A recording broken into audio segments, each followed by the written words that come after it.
بسم اللہ الرحمن الرحیم۔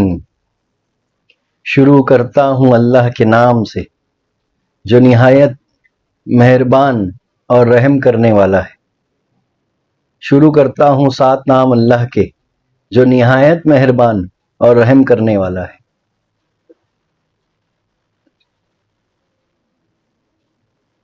تو جب آپ اس کے معنی پر غور کرتے ہیں کہ آخر کیا بات ہے کہ اللہ اور اس کے رسول فرماتے ہیں کہ بندہ جب کوئی عمل کرنے کے لیے نیت کرتا ہے، چاہے وہ کوئی بھی عمل ہو، چاہے وہ دنیاوی عمل ہو، چاہے وہ عبادات ہو، چاہے کوئی بھی عمل ہو، تو اللہ اور اس کے رسول نے حکم دیا ہے کہ اس کی شروعات ہو تو بسم اللہ سے ہو۔ کس سے ہو؟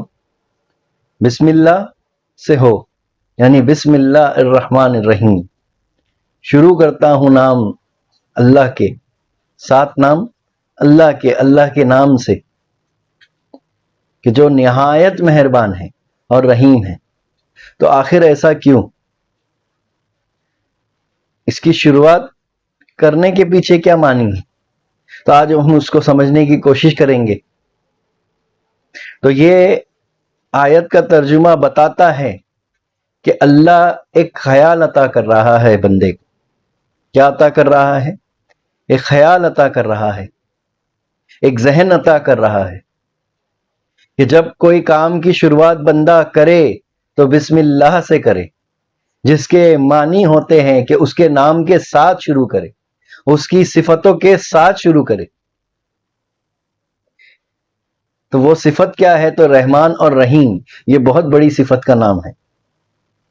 نہایت مہربان، نہایت رحم کرنے والا۔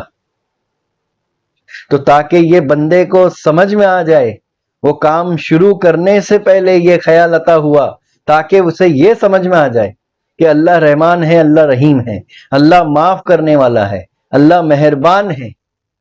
جب ہم اس کو الٹ کر دیکھتے ہیں، اس کے معنی کو جب الٹ کر دیکھتے ہیں تو اللہ ظالم نہیں ہے، اللہ ظلم کرنے والا نہیں ہے، اللہ جبر کرنے والا نہیں ہے، اللہ جو ہے سزا دینے والا نہیں ہے، بلکہ اللہ تو جزا دینے والا ہے، اللہ تو معاف کرنے والا ہے۔ تو یہ خیال اللہ نے جو ہے بندے کو شروعات میں ہی عطا کر دیا کہ دیگر جتنے بھی کام ہیں، دنیاوی کام کیوں نہ ہو، کہ جب انسان گھر سے قدم اٹھاتا ہے اپنا پہلا، چاہے وہ مسجد کی طرف چلتا ہو، چاہے وہ کام کرنے کے لیے چلتا ہو، تو اس کا خیال کیا ہو؟ اس کا خیال بس یہی ہو کہ اللہ مہربان ہے، اللہ تو معاف کرنے والا ہے، اللہ تو جو ہے رحیم ہے، اللہ تو کریم ہے، اللہ تو جو ہے عطا کرنے والا ہے، اللہ تو معاف کرنے والا ہے۔ تو اللہ نے دیکھو تمہیں یہ خیال عطا کر دیا۔ کیا کر دیا؟ یہ خیال عطا کر دیا۔ اس خیال کو سمجھنا ہے۔ لوگ اس لفظوں میں ڈوبے ہوئے ہیں۔ کہاں ڈوبے ہیں؟ وہ لفظوں میں ڈوبے ہیں، بسم اللہ الرحمن الرحیم کھا لیے، چل دیے۔ تو آپ اٹھا کر دیکھو، صبح سے لے کر رات تک، رات سے لے کر صبح تک، جس کام کی بھی شروعات ہوگی تو اللہ اس کے رسول کا حکم ہے کہ اس میں بسم اللہ ہوگا۔ کیا شریک ہوگا اس میں؟ بسم اللہ شریک ہوگا، چاہے وہ کھانے کا نوالا کیوں نہ ہو۔ جب پہلا لقمہ اٹھے گا تو بسم اللہ سے ہوگا۔ کس سے ہوگا شروعات؟ بسم اللہ سے ہوگی۔ جب بندہ کام کے لیے پہلا قدم اپنا گھر سے اٹھے گا تو بسم اللہ سے ہوگی۔ جب بندہ بستر پہ لیٹے گا تو اس کی شروعات ہی بسم اللہ سے ہوگی۔ جب بندہ کوئی کام کرنے کے لیے نیت کرے گا تو اس کی جو شروعات ہوگی بسم اللہ سے ہوگی۔ جب کوئی نیک کام کرنے کا ارادہ کرے گا تو اس کی شروعات بسم اللہ سے ہوگی۔ جب اس سے کوئی غلطی ہو جائے گی تو جب وہ اللہ کی بارگاہ میں رجوع ہوگا تو اس کی شروعات بھی بسم اللہ سے ہوگی۔ کیا ہوگی؟ تاکہ بندے کو یہ سمجھ میں آ سکے کہ اللہ جبار نہیں ہے، اللہ ظالم نہیں ہے، اللہ ظلم کرنے والا نہیں، بلکہ اللہ معاف کرنے والا ہے۔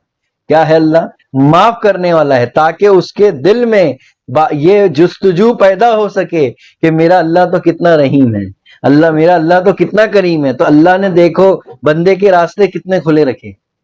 یہ تو ہم آج کے بندے ہیں جو راستے بند کرتے ہیں کہ اللہ تو جبر کرنے والا ہے، اللہ تو قہر کرنے والا ہے، اللہ تو ظالم ہے۔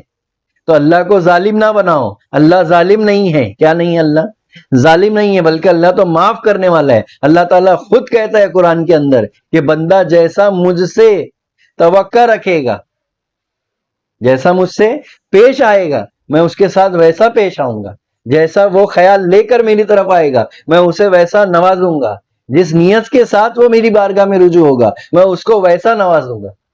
تو اللہ نے تو کہہ دیا قرآن میں، تو اللہ نے وہ قرآن میں کہنے کے ساتھ وہ ذہن بھی عطا کیا، وہ فہم بھی عطا کیا، وہ خیال بھی عطا کر دیا کہ جس کام کی بھی شروعات ہوگی وہ بسم اللہ سے ہوگی. جس کام کی بھی شروعات ہوگی وہ اسی سے ہوگی کہ اللہ کہے گا کہ میں تو رحمان ہوں، میں تو بڑا مہربان ہوں، میں تو معاف کرنے والا ہوں، میں تو رحیم ہوں، میرے دل میں رحمت ہے، میرے پاس رحمت ہے. کیا ہے؟ تو وہ رحمت ہی عطا کرے گا، اور اسے رحمت ہی حاصل ہوگی. کیا ہوگی؟ وہ رحمت کا ہی باعث بنے گا، وہ زحمت کا باعث کبھی نہیں بنے گا. جب اس خیال کے ساتھ آپ کام کی شروعات کرتے ہو تو وہ کام میں رحمت داخل ہو جائے گی، شامل ہو جائے گی. کیا ہوگی؟ پھر اس کام میں زحمت نہیں ہوگی. کیا نہیں ہوگی؟ کبھی نہیں ہو سکتی اس کام میں. تو بس اس خیال کو لے کر آنا ہے. تو ایک خیال عطا کیا اللہ نے، یہ الفاظ نہیں ہے بلکہ ایک خیال ہے، ایک فہم ہے اللہ تعالیٰ جو عطا کر رہا ہے. ورنہ بندے کا کیا خیال ہے، بندے کا کیا ذہن بنا دیا گیا آج کے دور میں کہ اللہ تو ظلم کرنے والا ہے، اللہ تو ظالم ہے، اللہ معاف نہیں کرے گا. کیا نہیں کرے گا؟ اللہ معاف نہیں کرے گا. ارے میرا اللہ تو معاف کرے گا. کیا کرے گا؟ کیونکہ میں جیسا اس سے توقع رکھوں گا وہ ویسا ہی میرے ساتھ پیش آئے گا. اگر میں سمجھتا ہوں کہ میرا اللہ رحیم ہے تو مجھ پر رحمت برسائے گا، میرے ساتھ جو ہے رحم کے معاملے کرے گا. اور اگر آپ نے یہ تصور کر لیا کہ اللہ جو ہے ظلم کرنے والا ہے، اللہ معاف نہیں کرنے والا ہے، تو اللہ پھر معاف نہیں کرے گا. تو بیٹر کیا ہے دونوں میں آپشن بہتر کیا ہے؟ تو اللہ خود کہتا ہے بسم اللہ الرحمن الرحیم. ہر کام کی شروعات کس سے ہو؟ تو بسم اللہ سے ہو کہ اللہ رحمان ہے. تو اگر کوئی بندے سے خطا ہو جائے، کیونکہ یہ جو غلطی ہے یہ آدم کی جو ہے رگ رگ میں بسی ہوئی ہے. ہاں، یہ رگ رگ میں بسی ہوئی ہے، یہ مادے میں رکھا ہوا ہے اس کے. ایسا کوئی انسان نہیں جس سے غلطی نہیں ہو سکتی، جس سے خطا نہیں ہو سکتی. میری بنیاد ہے خطا پہ رکھی. ارے کیسے کہہ دوں خطا نہیں ہوتی؟